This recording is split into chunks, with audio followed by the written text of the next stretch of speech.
let's go ahead and get started. We do have a lot of material to get.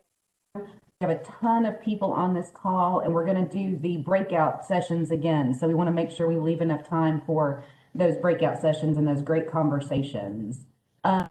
So just real quick, as we did last time, a quick kind of description of what you should be able to see at your screen there. If you look at the very bottom of your screen, you will see your mute button, your start or stop video if you prefer to be off camera, your share button, and there's also an expressions button there to all of the information. So please feel free to use that. Those are always fun to have. Also, over to your right-hand side, you will see participants and chat. If you open either one of those, it will show you everyone who's currently participating in this webinar or the chat as the chat is happening. So leaving with that, you know, we like to have fun during these times. Obviously, it's the holiday season. So we wanted to ask everybody on here, and please use your chat box to answer this question. What is your favorite Christmas movie? Mine personally mine is the original How the Grinch Stole Christmas.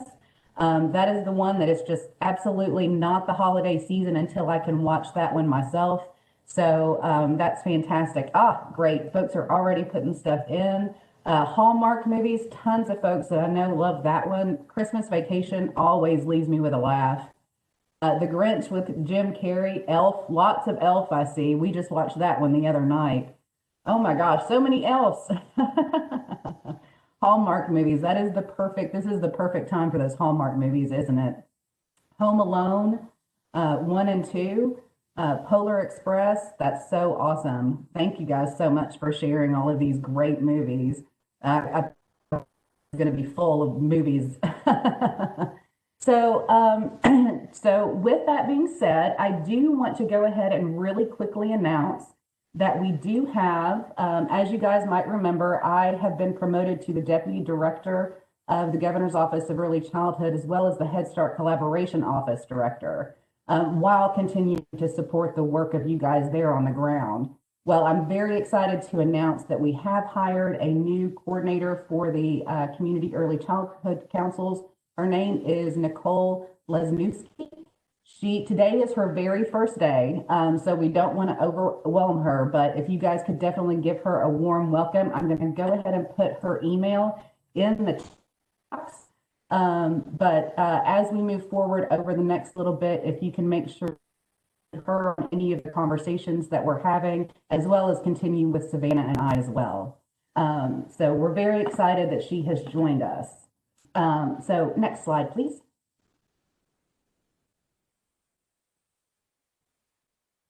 So what are we going to be talking about today? Our learning objectives today is to understand that communities continually refine strategies to improve outcomes for kiddos in the communities. Also, how individual and collectively we address opportunities and barriers through a common agenda.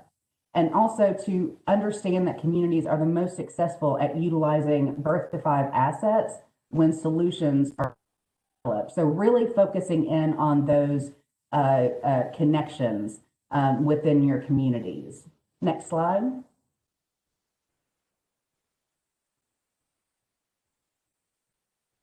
So just as a review of the call to action from that very first webinar we had back in the summer, we have 4 main goals with a lot of these webinars that we're working on. We've talked about the aim for a shared growth, talked about understanding local aspects. And it does sound like someone has not muted. If everybody could take a quick second to make sure you keep your phones, that'd be great. So for this particular one, we're really going to focus in on broad local partnerships and talk about how the problems that we're trying to address are complex, but also interconnected. And broadening those local partnerships will help you solve some of those issues. So with that, I'm going to turn it over to our Executive Director, Amy Neal, to talk a little bit more about why we're having this piece of the conversation. Hi, everyone. Thanks for joining. We're counting down the days. It'll soon be 2021. How crazy is that? We're so excited. We've got, oh my goodness, over 200 early childhood stakeholders joining us today. So thank you, thank you, thank you for taking time out of your busy schedule. Next slide, please. So the role of the Governor's Office of Early Childhood is to unite partnerships to positively impact policy and practice. And we're the uniter. We can't do that without you. So again, thank you for being here today. Next slide. And, you know, Kentucky has a lot to be proud of. And, you know, we have a lot of notable achievements. So, you know, I always like to show this slide to say that we've got a lot to be proud of. We were one of the very first states to develop early childhood standards, to have an office of early childhood, to develop a consensus-driven definition of kindergarten readiness, and to have a kindergarten screener. And we are building upon Kentucky's strengths. But none of that would be possible without Kentucky's collaborative efforts, its leadership, its investment in early childhood. Our mission, as you all know, is to provide leadership and direction for the Commonwealth by providing a comprehensive and sustainable prenatal to age 5 system that will ensure a strong foundation for every single child in the Commonwealth. Again, building off of this strength started way back with the Kids Now legislation. We have a 5-year strategic plan that was a deliverable from the preschool development grant, and that is guiding all of our work. Next slide, please. Data drives all of our work. And this is something you're going to see over and over and over again. One of my very good friends and mentors, really, she's on our Early Childhood Advisory Council. I stole this from her, and this is a hair on fire moment. Kindergarten readiness rates have hovered at 50% for the past 5 years. And when you unpack that data, as many across the Commonwealth have, some of those subgroups are much lower than that. Some are higher, but that is far too many children that are entering kindergarten behind. And then what that means is that we're hovering in 3rd grade. Reading has stuck flat around 53%. Math, proficiency rates are around 47%. Next slide, please. So here's a new slide that we're really going to start highlighting a lot, because we know that equity starts with high quality early care and education. And we know so many of our problems can be solved with education. And when I look at this slide, I wonder why we're waiting till kindergarten to begin asking these critically important questions. And I hope that there are a lot of stakeholders around the state looking at this data and asking, how many children are born healthy? How many children are developmentally on track? How many children are attending high quality childcare? How many children have high quality experiences in my community, in my state? There's no reason why we need to wait till kindergarten every single year and then say, yep, they're not ready. Because as we see, it's too late then. Next slide. So look, we all know we have a really, really big job in front of us, and there's not a magic wand, but we know that investing early is a smart investment. So we're going to focus on the things that matter and the things that we can control. And a big part of that is state to local alignment. That's why we're focusing so heavily on our community early childhood councils. And thank you again for joining us today. It's so critical that we're making measurable progress in those first 5 years. So with that, next slide.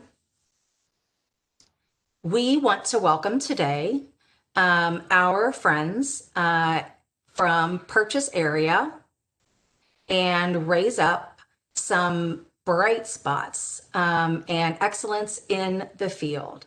And so with that, I'm going to turn it over to our friends in Western Kentucky. Thank you so much, Amy. We are truly honored here in the Purchase area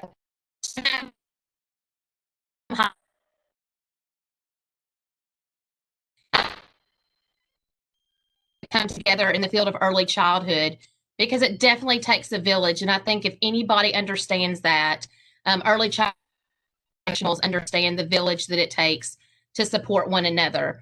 Next slide, please.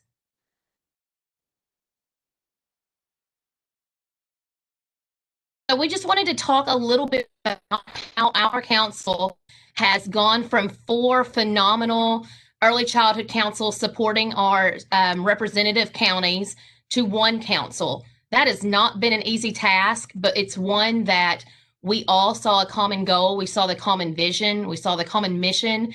And we knew we wanted to be a part of that just because of the strength of our early childhood councils separately.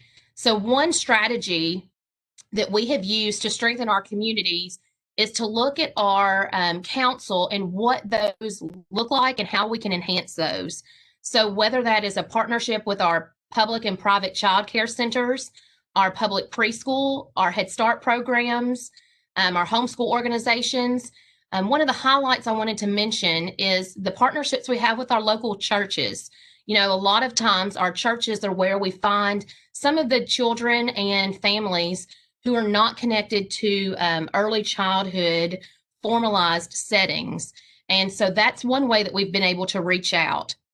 One of the ways we've done that is through having parent cafes. That is a strength of one of the local churches in the Grace County area. It's Catalyst Church. Melissa Basil is the community outreach and priest there, and she has taken it upon herself to provide parent cafes. She's had several families attend those, and that's been in partnership with our councils. You know, if you're not familiar with Parent Cafe, it's based on the Strengthening Families framework, and it really looks and dives deep into what those protective factors are for families. So it's a great way to build community. It's a great way to inform early childhood information that needs to get out to families, but also find those families that are not in a formalized early childhood program and encourage them to reach out to their local communities. We also noticed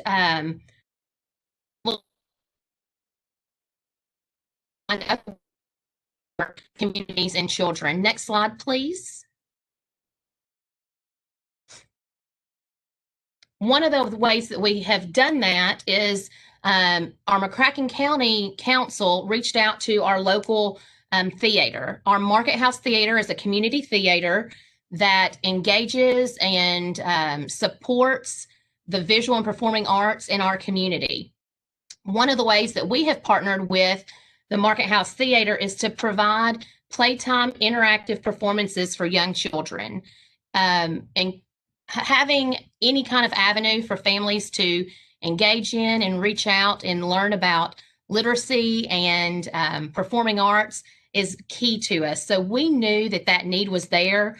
Our data showed us that over 1,000 children in our county were not served in a formalized early childhood program. So we wanted to support the kindergarten readiness with literacy and a performance. So April Cochran is the chair of the childhood portion in our local theater. So we partnered with her. Our desired outcome is to increase our kindergarten literacy.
Christy, I'm sorry to interrupt you.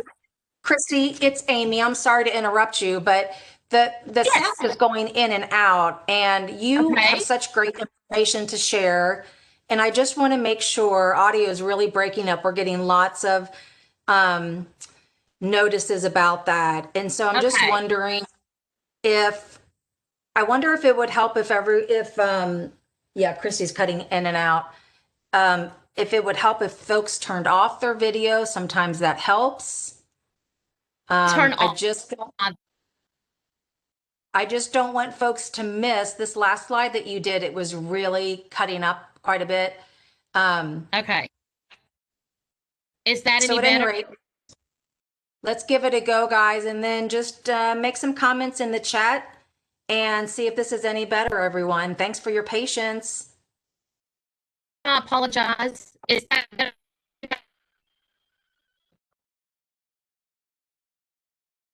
Will a couple. So this probably important for our council. This is about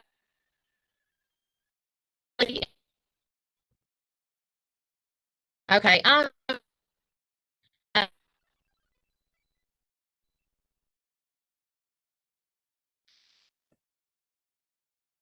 okay. I'm turned off my camera. Is that any better? Perfect. Thank you, Carol. Awesome. Technology is great when it works. You know, that's the best thing in early childhood, too. We're very flexible. Oh, wonderful. Thank you, Jennifer. Okay, I'll keep going. So I want to ask you a question. How many of you know where your local chamber office is?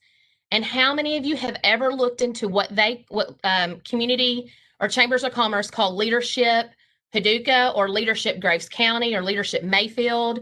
In our community, we have Leadership Paducah.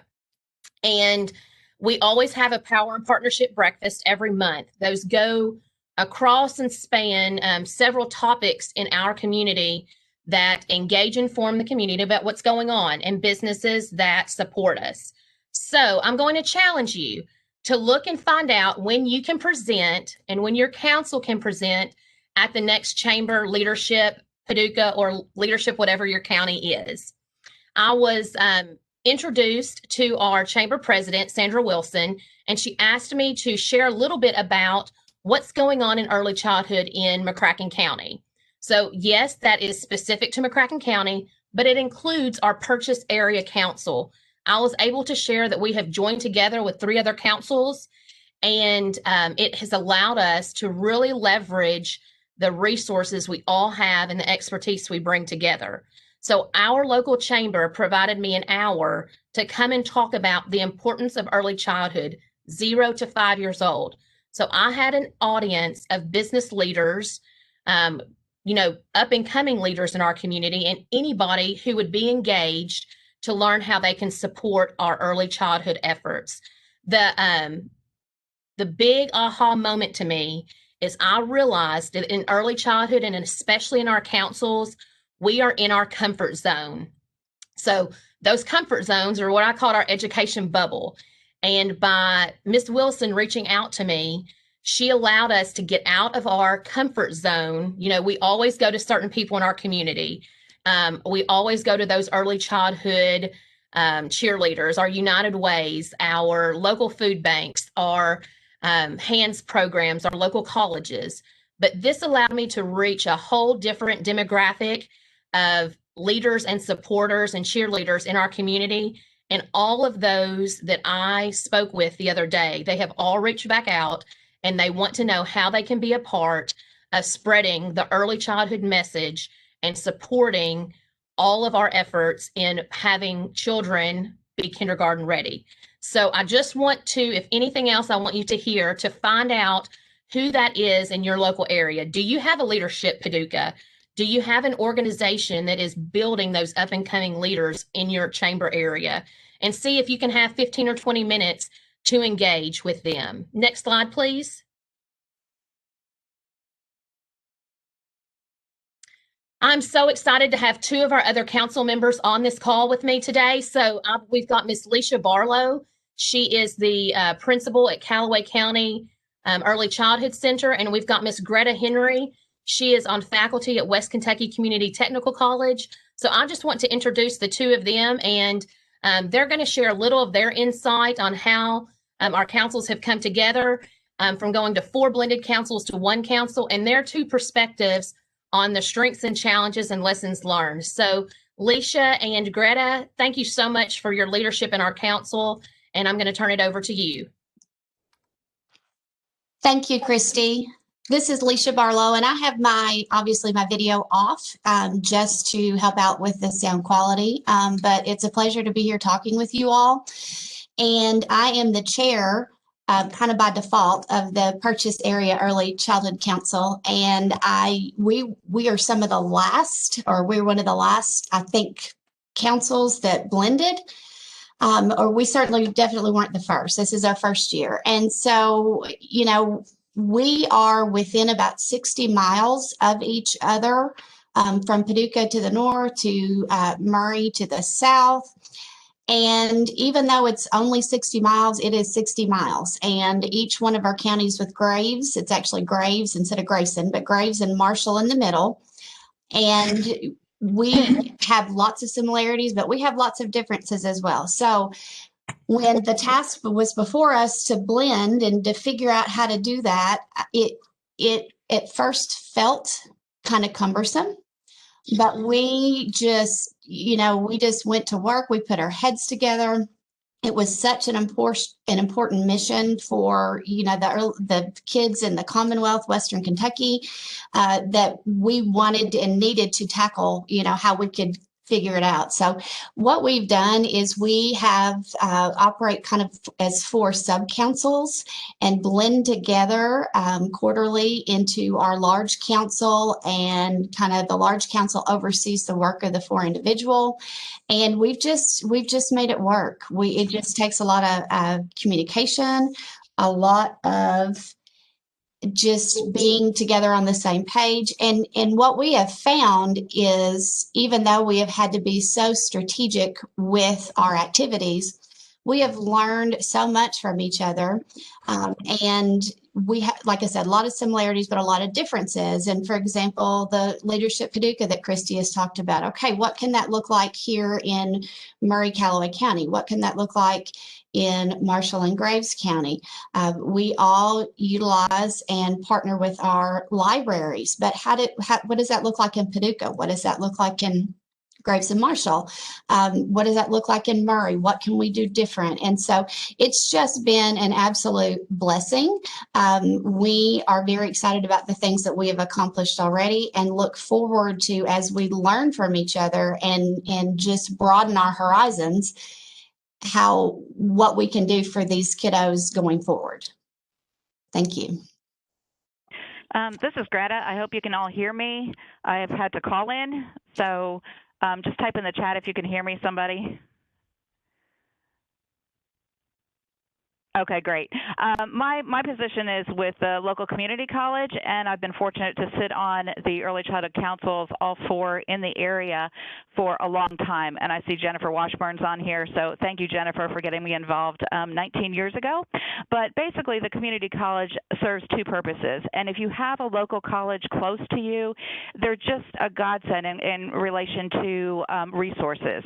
The college here provides a free venue for several of the early childhood council events, namely our Kindergarten Readiness Fair and the public relations department here at the college provides free flyers for that and some of the marketing. So we've really tapped into that resource as far as sustainability and financial. We also host here at the college the Spring Institute in collaboration with the Regional Training Center and the West Kentucky Association for Early Childhood Education, which is part of the Kentucky Association for Early Childhood Education, bringing lots of different information to child care providers across the state. But the one wonderful thing about that institute in the spring is many of our council members serve as trainees for the breakout sessions, and it's also a great way for our council to kind of really get in there and meet the child care providers in our area. There's usually between 175 to 200 attendees, and so they really feel then connected to this council, which was wonderful, the council members to come to that as well. But the second thing that I wanted to bring up in relation to your local community colleges is we have really tried hard as faculty members here. There's also another faculty member that teaches at the college that is on the Early Childhood Council, but we try to embed the information about the councils on this huge collaborative effort of resources and agencies in the community that advocate, network, improve outcomes for children, and based on the community partnerships.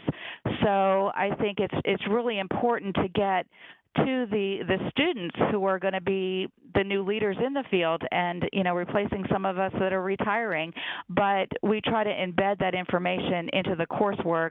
Many of our Early Childhood Council members from their different agencies serve as guest speakers. And the other beauty is with the students, we also get lots of extra help at some of the council events, like the Kindergarten Readiness Fair. They provide activities. They also serve as conference monitors at the big conference that we have. But it's just a wonderful pathway for communication with the Early Childhood Council agencies, and the students also attend the council meetings.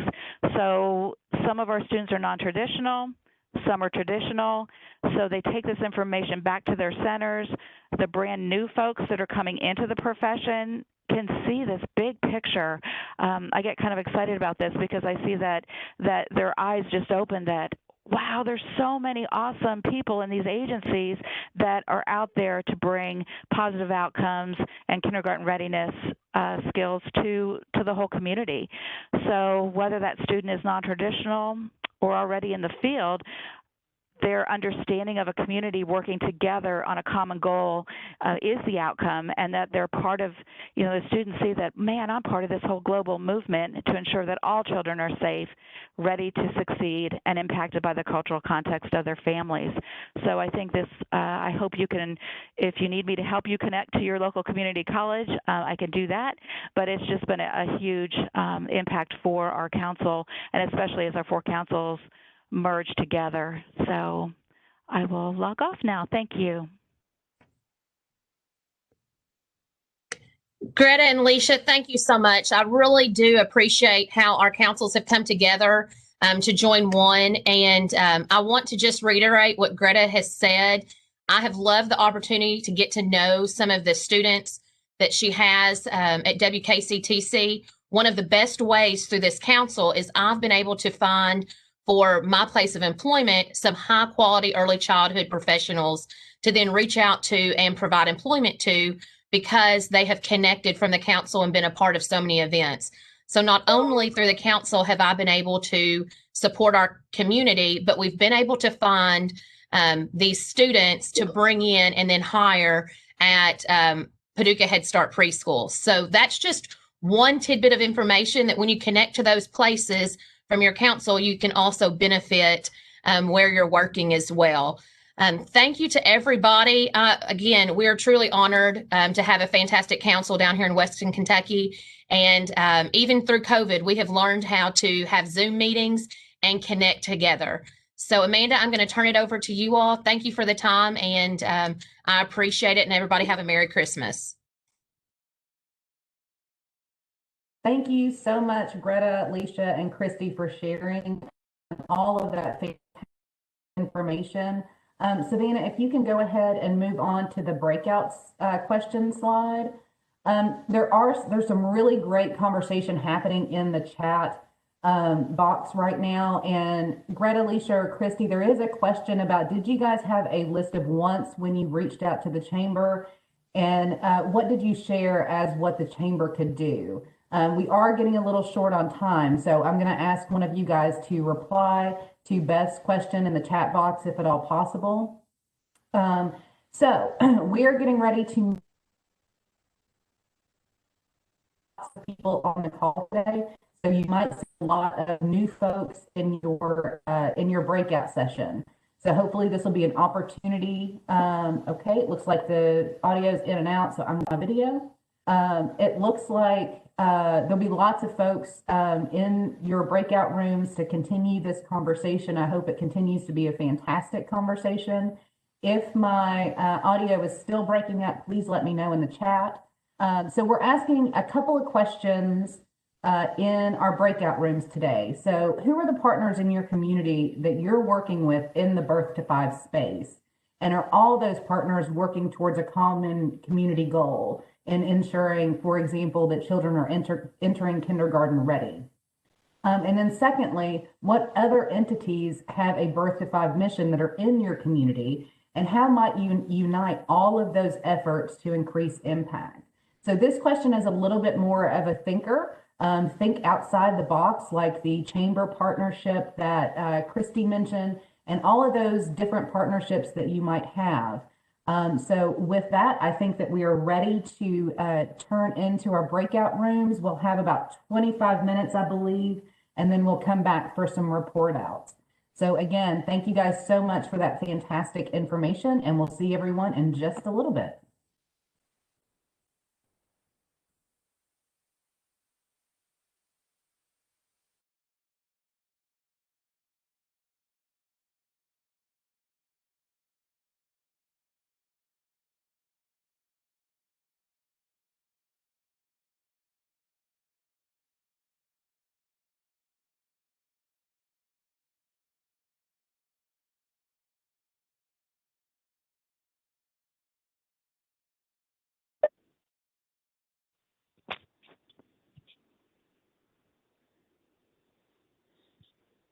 Good morning.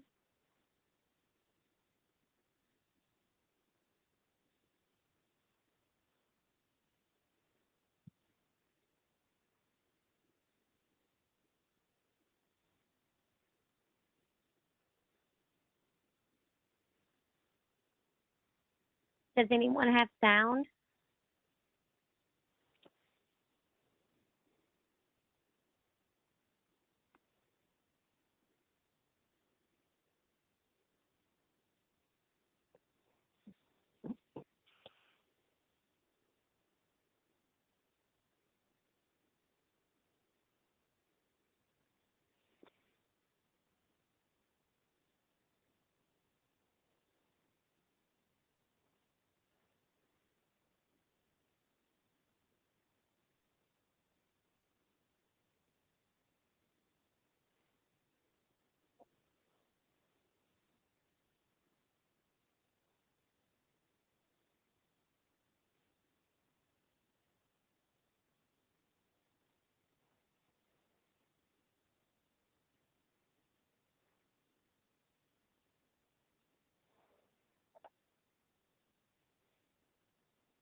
Can anyone hear?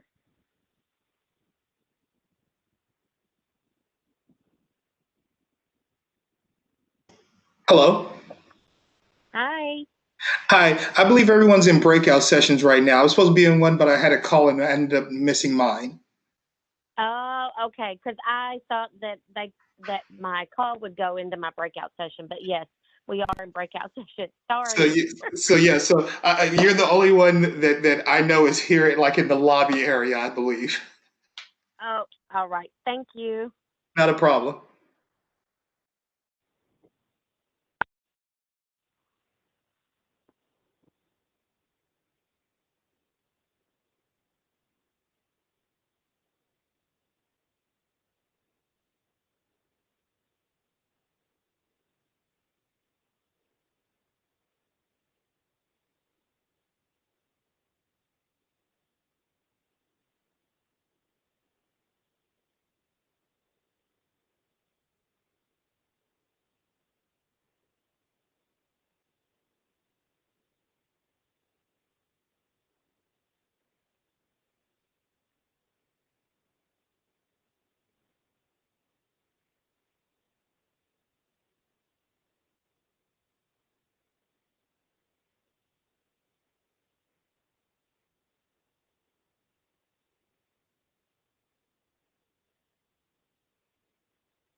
All right, is everybody back?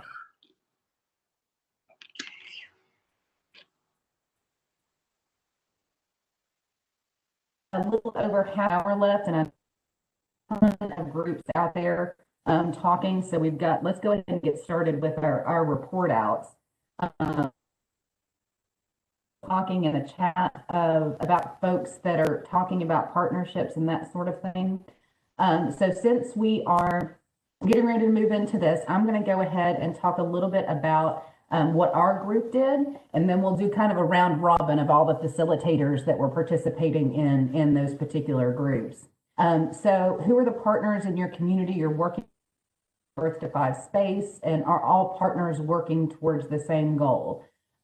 We had a rather small group, and we only had two council members that were a member of that.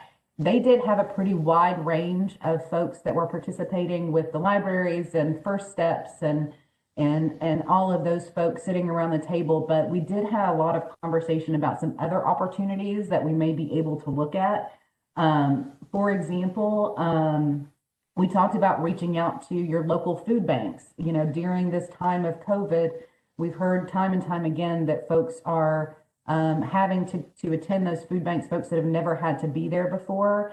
So reaching out to those folks might be a really great opportunity to find those folks. Another one is it sounds like unemployment has released a lot of statistics in the last few months, so it might be a good idea to kind of take a look at that, see where your county or your community is in some of those statistics to figure out where folks are.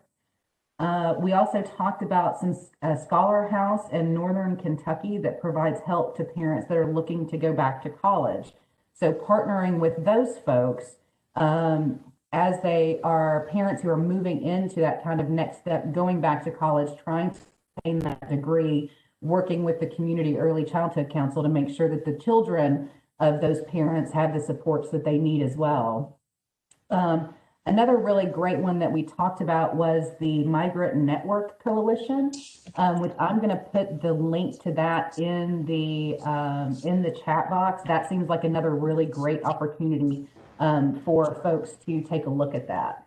I think I've mentioned a lot of different entities that have a Birth to Five mission, and how might you unite to connect those efforts? You know, I think those are the next steps that we're going to be talking about. So, Christy, do you want to go ahead and do a report out of what your group talked about? Yes, I'm happy. Thanks, Amanda. Our group was a small group as well. Sorry, I think I've got feedback there. So our group was able to share and talk about their community partners. A lot of them are working with the library. Yeah, we're getting some feedback. Sorry to interrupt again, Christy. Can everybody just take a quick second and make sure that you're muted so we're not getting that feedback? Okay, awesome. Thank you. Christy, Awesome. I think we're good. Thanks, Amanda. Sorry about that. So a lot of them are partnering with their local libraries. One of our members on our team talked about how during COVID time, they partnered with their council to provide a community helpers drive-through where the community was able to see the fire trucks, see the ambulance, and see those partners. But they worked with their council. So they really pulled in their community workers. And that was just a different thing that they had done. But during COVID, they're very, unique in finding those partnerships to bring together to support their common community goal.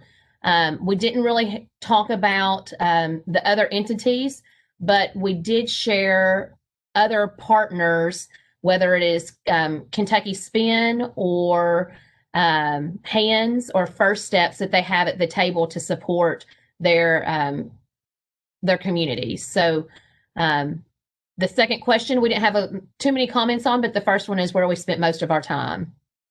Thank you, Amanda. Thank you. Us too, definitely. All right, Greta, can I call you out to tell us a little bit about what your breakout talked about? I think Josh is the one that had the notes on that, so we'll defer to him. Sure. So in our discussion, there was a lot of positivity about the right partners being at the table in the birth through 5 space. Shout outs to the importance of the early childhood councils for kind of raising the profile of early childhood. And in general, our group thought that we were working towards a common goal in terms of early childhood education. We did talk a little bit more about how we might, increase our efforts, and there was some commentary about parents and families not being at the table at the level that we would like them to be. Although there was a little bit of hope from our BRIA friends, talked about how parents are beginning to show up a little bit more. So we think it could be a little bit of just a delayed reaction in terms of people just getting on their feet in the middle of this pandemic. And then finally, we reflected on the fact that it would be great to have more pediatricians and doctors' offices involved in this discussion, since they're so fundamental in the lives of children and families. So that's the report out. Thank you so much, John. All right, Leisha, tell us what you guys talked about. Okay, we spent a lot of time on number 1 as well, talking about our community partners that we're working with. And we had a lot of similarities, a lot of the same folks at the table, a lot of the same types of activities, health departments, extension offices, our libraries, colleges, that kind of thing. One of the interesting things for all of it, or at least I shouldn't say for all of us, but for me, was thinking about, partnering with KET, and the fact, kind of think about KET for us, from our perspective in Western Kentucky, being, in the eastern part of the state, central part of the state, that kind of thing. And so just trading opportunities that even could be possible, even though we are not necessarily all that close together, but just some ideas about, I never thought about that kind of a thing. But just, we shared a lot about what our councils, our individual councils are doing. Healthy food initiatives, talking about, we do partner with hands, and all those types of things. And we did spend some time thinking about, the other entities in our communities tended to be some of the same things, but how to come together to get on the same page, and needing to do that, and making sure that, kind of as a next step with that, we don't want to just be, we don't want to be on different paths getting to the same goal. So, what does that look like? We didn't have a lot of ahas with that, but we do see that is something that we want to think about. For example, in Murray, Callaway County, it's Murray State University. We want to make sure that we are connecting with them, and that we are, those teacher candidates and that we're embracing, the same path to getting our kids ready to go. So, and part of it had to do too, there's a lot of us that wear multiple hats, and how we can specifically just get more people at the table to share the load, because that can be difficult. Those of us that do several things. So that was our discussion.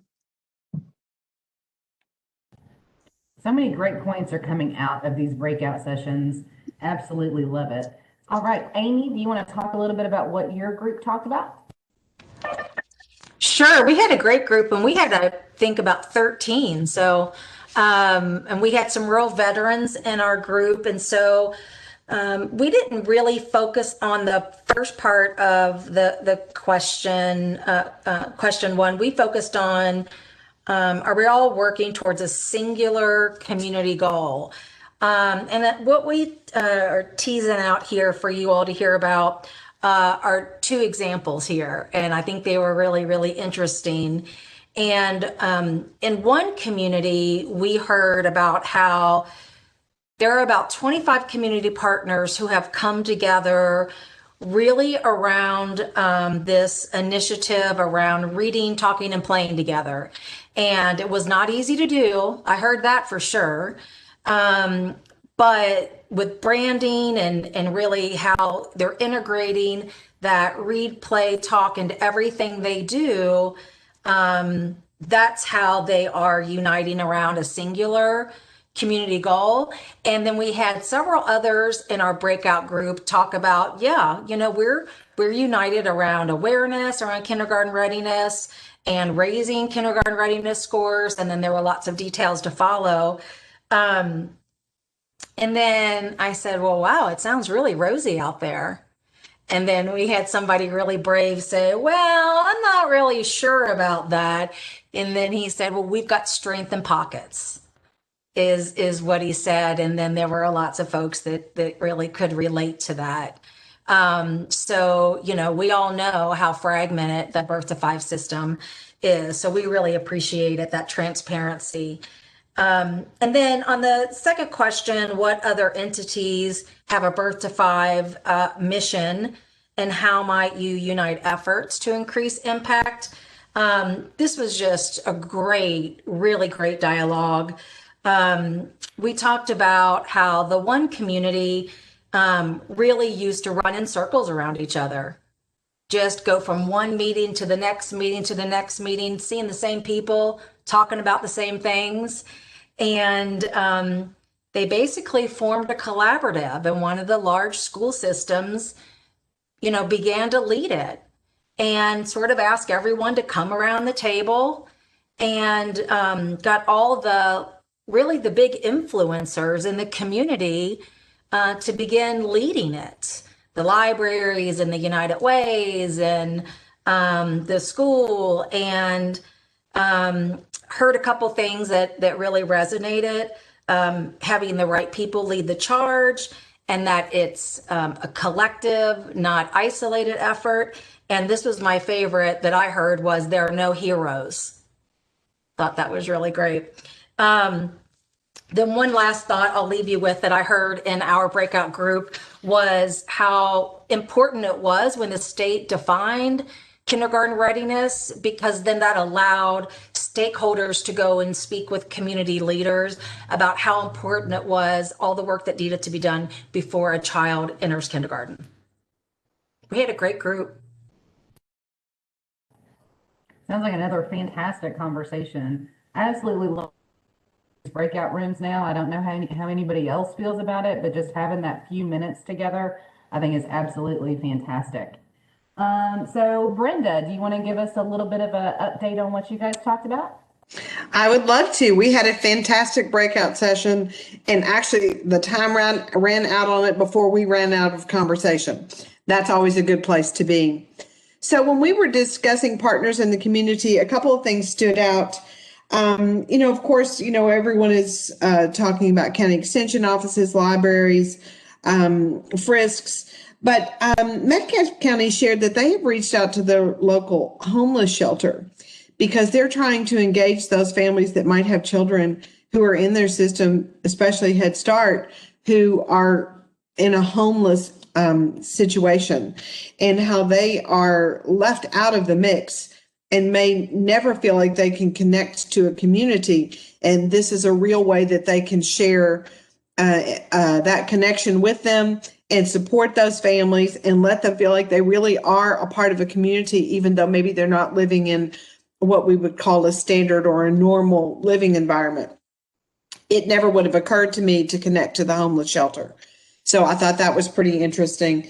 I also thought it was interesting that we are, as we moved on to what other entities have a Birth to 5 mission, we talked about how in the slides that the Western Kentucky team shared, they talked about Leadership Paducah and how that's a leadership training organization in their community.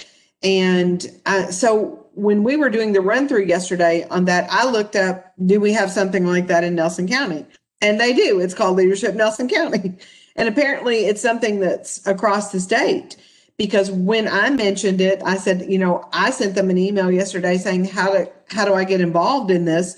They responded very quickly. And while we were in the breakout session, Leanne Gabbard from Save the Children said she Googled it to see if they had it in their area, and they have one called Leadership Eastern Kentucky.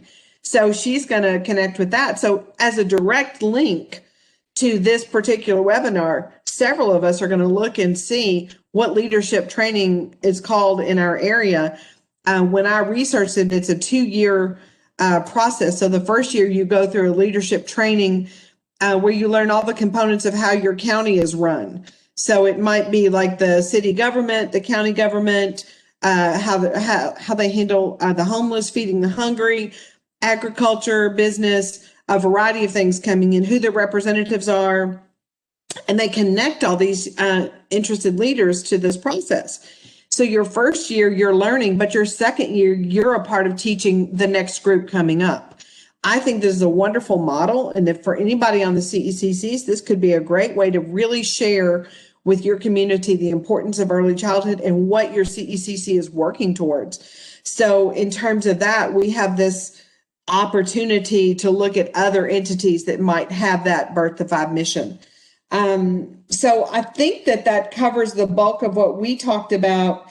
They also mentioned that a lot of Chamber of Commerce have proposals that you can submit, even as a CECC, where maybe we could braid some funding that comes from them. So I think that's the bulk of what we talked about, but it was a great session. I'm with you, Amanda. I love the breakouts. Great. Thanks so much, Brenda. So we only have a few more minutes to try to run through the last of the breakout groups. So if we can kind of keep these last little bits pretty short, that would be super helpful on our end. Bill, would you mind telling us what your group talked about? Yes, thanks, Amanda. Our group, echoed many of the things that have been shared already. So definitely in terms of partnerships and organizations involved, early learning centers, libraries, early childhood providers, childcare agencies. Additional groups we identified included neighborhood associations, very valuable partnerships can be found there.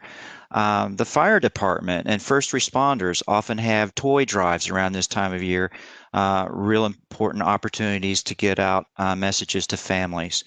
So another thing that we focused on was around social media and the opportunity to share messages that way. We talked about structure and the importance of meetings and agendas and bringing the partners together, and that there are primary partners and there are secondary partners, but everyone has a role, and this strengthens the work when our partners can share our messages of early childhood, high quality early childhood, quality and access to high quality early childhood in other settings. So well done to our group, and I'll turn it back over to you.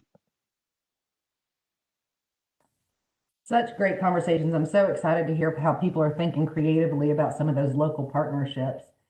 Thomas, did you have a great conversation as well? Hey, so good morning. So we had a very rich conversation. I would like to also echo that I feel that the breakout groups are very, they're great to have, and I feel that they're very intimate, and it allows us to kind of unpack a lot of what we're talking about in the whole group. So I just kind of want to echo. We kind of said or talked about some of the things that you all mentioned: libraries, partnering with First Steps, the chamber, local GED programs. Also, it was mentioned that they're working with partners to disseminate information, which I thought was really great. We also talked about like not just so much of what's going well with the partners, but what are the challenges or what are the barriers that may have come in place due to the pandemic, and the things that they're doing to overcome those challenges and barriers. And they're doing great things to do that. Also, it was mentioned that they're piggybacking off of things that are already happening, which was great to hear. So again, just kind of piggybacking off of what everyone else said. Looking at my notes. Oh yeah, I do want to also make mention that when we were speaking about partners, we also extended it to our families. And what are we doing to ensure that we're continuing to partner with them and to keep them engaged throughout the pandemic. Thank you so much. And I would just like to point out that both Bill and Thomas work over at KDE and were very gracious in helping us do the facilitation in those breakout groups today. So, and we have some other folks that I'll thank at the end, but for you guys specifically, they answered our call late yesterday afternoon. So just thank you guys so much for taking the time and helping us with this. So Jace, were you able to get a little bit of information out of your breakout room? Yes. Okay, so in terms of number one, the partners that were mentioned are what you already, all the other groups have also mentioned. So the common partners were also listed by our group members. Some non-common partners that were mentioned by our partners, and part of this kind of goes into the second question where we wanted to sort of take a different look at it and sort of dream and think about how can we increase the efforts of all different people and entities to increase that impact.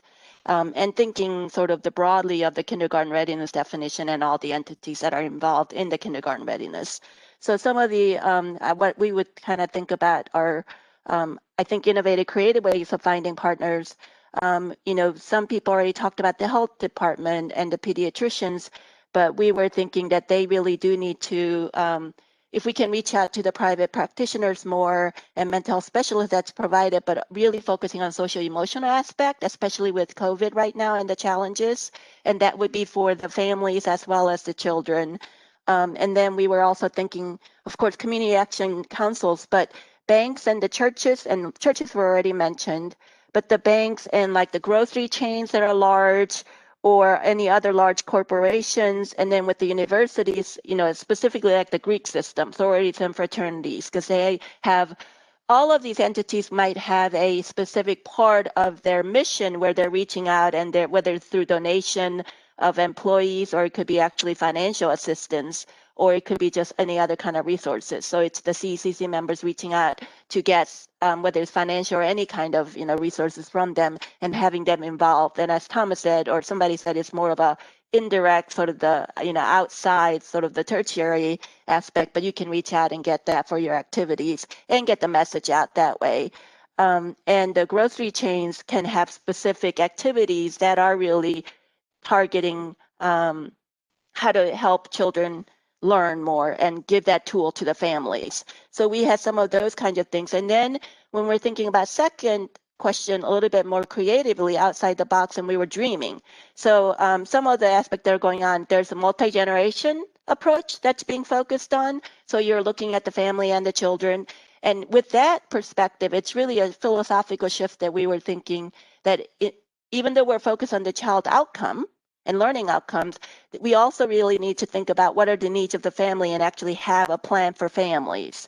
And, you know, whether it's strengthen families and a lot of things that they're talking about. So what are touch points? What are the family needs? And collecting more data on that to be able to then meet their need, whether it's finding workforce readiness for adults agencies that could provide them, whether it's rent, and a lot of you already mentioned a lot of other kinds of aspects for the adults.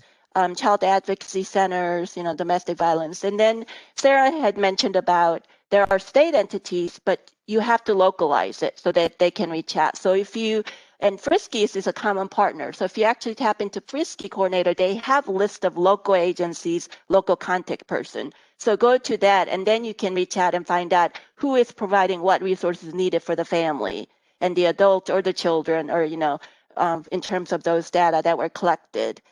So that way you can really utilize what's already there and maximize the resources.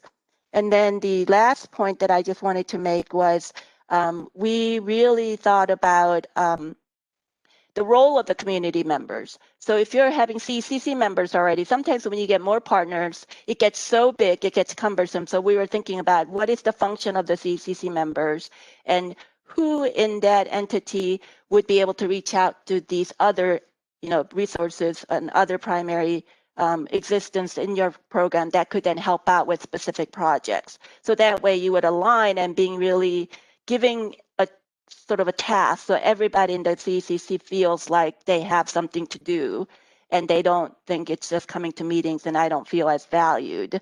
And so I think it's really being able to think about what is our role, because sometimes we can get too big and it gets kind of too, you know, it's just too big to handle and it may not be as efficient. So how do you still invite people, be collaborative, but be efficient in terms of that?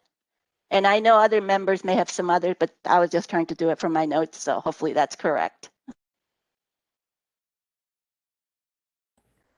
Yeah, I think those are all very great points. terms of trying to get and establish and deepen those partnerships, but then also concentrating on keeping that committee kind of small and manageable is a really great point. And just to follow up with another thought that was in your group is that it's not just corporations to reach out to, but several CECs have partnerships with their local restaurants. At parent night, the restaurant will donate food for that parent night since funds can't be used for that. So that's another one to kind of think about as well. So next on my list here is Lynn. You want to give us a quick update about what your group talked about? Yeah, so I won't reiterate, we talked about a lot of the things that everybody else has mentioned, so I won't repeat those. Some of the things that were a little bit different, we talked about making sure that we are collaborating with our school systems. We talked about making sure that we are supporting parents. And one of the things that we did here in Frankfort was we did a kindergarten readiness summit where we invited parents. It was an online 7-day training. And so parents were around the same table as us. And that's so important to get them on the same page, speaking the same language. And then another thing that is important is to bring directors together around the table. So in addition to our Early Childhood Council, we have a directors cadre, and that brings together directors from our early care and education providers, as well as our preschool coordinators, so that we're on the same page and supporting each other, not being competitive, but I'm struggling with this. How are you handling this? Our directors cadre is wonderful. They support each other. And so if, for instance, they don't have an opening for a child in their center of a certain age, they'll refer them to another center. And so getting those directors around the table and on the same pages has been wonderful. And then the other thing that we talked about was tapping into nonprofits in your community. So that would include, even clubs like Elks Lodge, the Kiwanis, the Lions Club, those types of entities, getting them on the same page so they can help you advocate for early childhood, but also those funding opportunities. They have grant money that they will offer that funding to help in any way that they can often. So those were the things that were a little bit different. Great, thank you so much. And, again, with Jasuk and Lynn, thank you so much for being able to do this. I know you both have been longtime members of your community early childhood council, so we really appreciate you taking the time to help us do some facilitation today. So I think we have 2 groups left. So again, if we can get those kind of click through those so that we can finish up in time, that would be great. So let me call on our Early Childhood Advisory Council member, Brittany, to tell us a little bit about what you guys talked about. Hi, so Bill and I actually ended up in the same group. So he already shared out what our group talked about. 2 things that I'll add as part of our group, because we were super facilitated. We had Ashley from Lake Cumberland Head Start really talked about the engagement of high schoolers and pre-parents. So what they're doing to really engage parents before they become parents. We are doing a lot, or trying to open some doors with partnering with family consumer science teachers and kind of building a pathway to be able to provide support to our early childhood workforce, but that also in turn will also provide support to our soon to be later on in life families. So that was an important takeaway. And also Bill really, for me, highlighted the importance of, even though a lot of us are working very locally, is to stay engaged with our partners at KDE, at the governor's office with Amy, just to make sure that we're keeping a pulse on what's happening nationally, because those national partners and staying engaged with what's going on nationally will ultimately help with our filter down of funding and things that we can do within our state. Awesome. Thank you so much. Such fantastic ideas. Okay, I think we just have one more report out with Rena to tell us a little bit about what your breakout room talked about. Okay, so our breakout room, I guess our discussion really ended up focusing around pluses and deltas. And the big plus that we saw, just to echo what everybody else has said, is that the partners are there. We already have a lot of partners in the community from different sectors of the community that already understand their connection and their importance in the early childhood field, and particularly in kindergarten readiness, but really in the birth through 5 space. So we had a lot of commonalities, and then we also had some unique features from each of the, because we were all from different areas.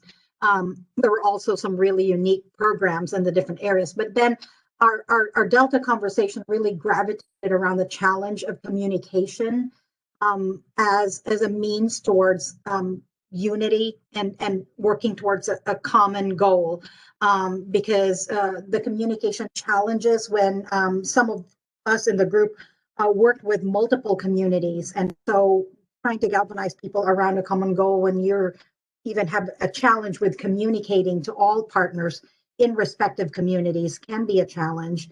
And then in the COVID context, I think the when a lot of our partners are really used to high touch kinds of interactions, and then we're having to do outreach and in this context, it makes it really difficult. And then we also talked about, for example, one of the people in our group shared a program called Mothers Matters, which many of us had not heard of before. But then we talked about, how do you find out about these resources that are actually in our neighborhood and we don't know? And so we talked about the role of the CECC in facilitating that hub that people in the community know, okay, we need to go to that website, because instead of trying to surf through several different places to try to hunt for the resources, everybody knows that they can go to that place. And so just talking about strengthening the communication channels as a way to make everybody work better together. So that's it. Thank you so much. Such wonderful conversations. I really appreciate everyone coming to the table today with some really fantastic thoughts. And we're excited about everything that we've heard. I did hear that in some of the groups, folks hadn't heard about their community early childhood council yet. If you are interested in getting involved, I did put the information in the chat box as well, but you can find the names and email addresses of all the council chairs on the early childhood profile. The link, as I said, is in the website. If you hover over your particular county or community, that information will pop up, so you'll be able to contact those folks. So with that being said, I'm going to turn it over to Amy to close us out this afternoon. Everyone has a happy holiday, and we will see everyone in 2021. Amy? Okay, we've got just about 20 seconds here. I just want to say a couple things here. Number one, thank you so much for joining. You're going to get an email from us. Please take 5 minutes and fill out the survey, and included in that email will be your registration link for our February webinar. Sign up, make sure and have every early childhood stakeholder in your community sign up for the webinar.